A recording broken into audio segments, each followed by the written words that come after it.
It is the place in town where things happen, where you go to with a question or a concern. It has a presence, just like many courthouses do, that deserves respect, and certainly, like walking into any important institution, people respect what goes on in there. And frankly, as the only surviving county judge, former county judge of Kimball County, it still harbors the same amount of respect from me every time I set foot in our courthouse.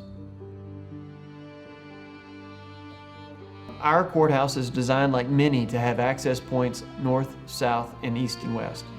And so folks would come by, and our entrance typically was the most commonly used one, was where I officed. And so you could count on, in any given day, a complete stranger or someone that you knew poking their head in the door and asking for, where do I go to pay my taxes, to register my vehicle, where is probation office located, how do I see a veteran service officer, what hours are they, will the driver's license folk be here today? And so what I found myself is a problem solver, in the sense that all of these folks came to one building, they walked up the steps, and they stuck their head in the door and said, I'm trying to conduct business, I'm trying to solve a problem, can you answer my question? And I really appreciated being the person that they could turn to do that. And that's probably the focal point and funnest part of that job, was interacting with the public. We made sure that they knew where to go, and if they had another question when they came back, we answered that question too. You can't fix everything, but if they have a place they can physically go, it's a good starting point.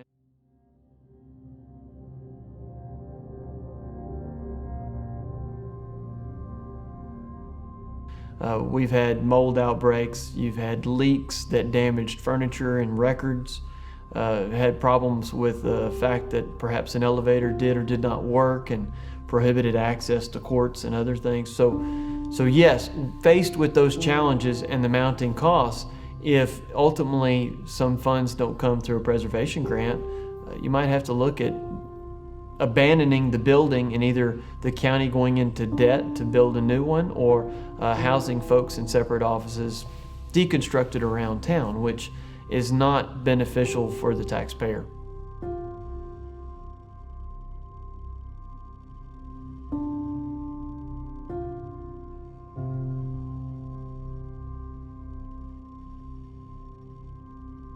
Nowadays, what we've seen in the last few budget cycles, especially at the state level, and this is my perspective both as a county official and now as a state official, is that there are less funds available for this program with the Texas Historic Commission.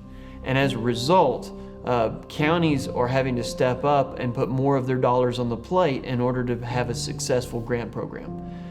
When you have those limitations, we don't want the unique resources that have been developed to go away. So at this point, since 1999, there's personnel in Austin that can answer a whole litany of questions about what, how, and what, and where you go for help with that. If that ever goes away completely, then we'll be without those resources in the future.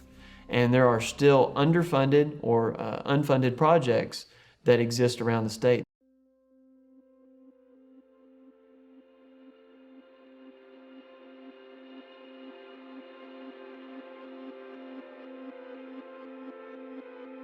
There are multiple reasons why courthouses, especially historic county courthouses, should be restored and preserved. Amongst those, and lest we forget, why the state should care so much, is they play a vital role in state business. Many folks don't drive to Austin, Texas to conduct their business. They go to their local courthouse.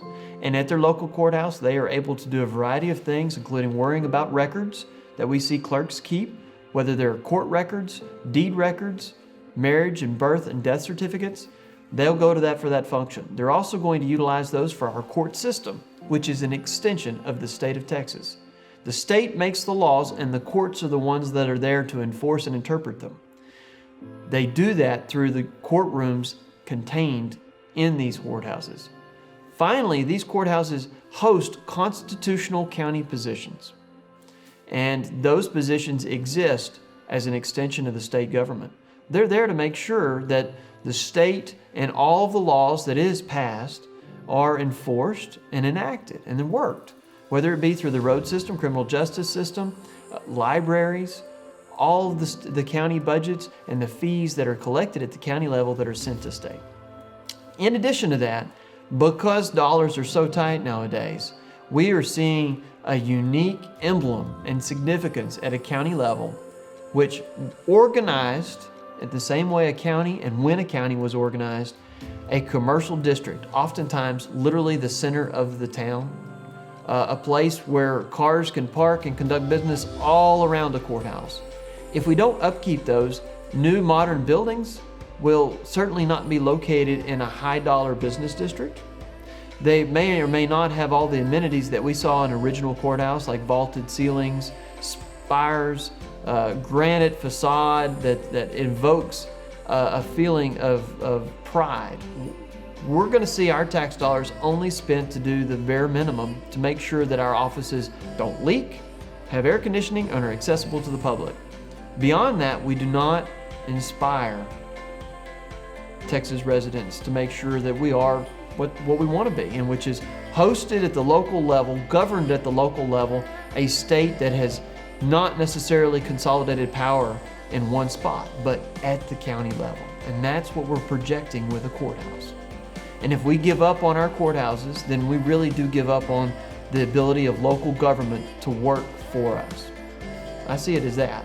And so it's very important for the state of Texas to step up and do its part to work with counties to make sure that these emblems of significance don't go away.